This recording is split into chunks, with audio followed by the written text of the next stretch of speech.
राधे राधे, जय श्री कृष्णा। वीडियो को स्किप मत करना, विद प्रूफ बताऊंगा एक एक चीज को। मैं कोई चीज बिना तथ्य के नहीं बताऊंगा और स्पिरिचुअलिटी से रिलेटेड चीजें बताऊंगा। बस ध्यान से मेरी वीडियो को सुनना, 1 मिनट भी दोगे तो वो आपका कहीं ना कहीं 1 लाख रुपए का फायदा करके जाएगा, इसको याद रखना। आप मंदिर गए, आप श्रीमद् भागवत गीता भी सुन लिया, श्रीमद् भागवत कथा भी सुन लिया, आपने सब कुछ कर लिया, अच्छे कर्म भी कर रहे हो, लेकिन परमात्मा का सानिध्य क्यों नहीं मिल पा रहा है? क्यों? हमारे दिमाग में एक सवाल होता है कि भगवान है कि नहीं है, और ये सवाल केवल आपके अंदर नहीं है, ये श्रीमद् भागवत गीता और कथा कहने वाले अधिकतर लोगों का यही है कि भगवान है कि नहीं है। वो टीचर की तरह वर्क कर रहे हैं भाई, कि जैसे टीचर पढ़ाता है 1 2 3 4 वो पढ़ा है, 1 2 3 4 वो पढ़ाया है, 1 के बाद 2 कैसे आएगा उन्हें नहीं मालूम है, 2 के बाद 3 कैसे उन्हें नहीं मालूम है, वो उन्हें पता है, वो पढ़ा रहे हैं।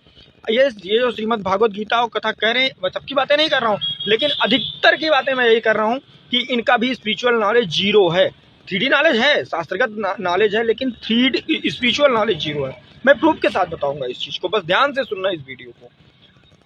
प्रदीप मिश्रा नाम है उनका ना, हाँ प्रदीप मिश्रा।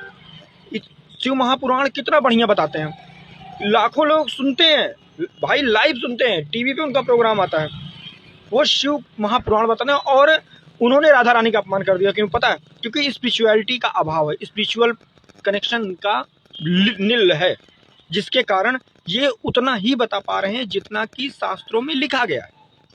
शास्त्र नॉलेज करके आप परमात्मा को नहीं प्राप्त कर सकते, उसके लिए अलग विधान है, वो विधान मैं आपको आगे चल के बताऊंगा। दीपक मिश्र, देखो शिव ही राधा है और राधा ही शिव है, बात समझो। पहले शिव महापुराण आपने पढ़ लिया, लेकिन आप अगर राधा शिव के विषय में जानते तो राधा रानी के विषय में जान जाते, और राधा रानी के विषय में जान जाते तो फिर शिव के बारे में जानने की जरूरत नहीं पड़ेगी। मतलब अपमान आप किसी का नहीं करते, लेकिन अगर आपने राधा रानी का अपमान किया है, यानी आपका स्पिरिचुअल नॉलेज जीरो है, केवल किताबी नॉलेज है। आप एक चीज याद रखिएगा कि 3D की चीजें 3D में रह जाएंगी, और परमपिता परमेश्वर हमारे कान्हा ने एक चीज बोला है, ध्यान से सुनना इस चीज को, कि आई हैव एक्सेप्टेड अनकंडीशनल, मुझे निस्वार्थ प्रेम पसंद है। अब निस्वार्थ प्रेम में क्या है? जिसमें स्वार्थ ना हो।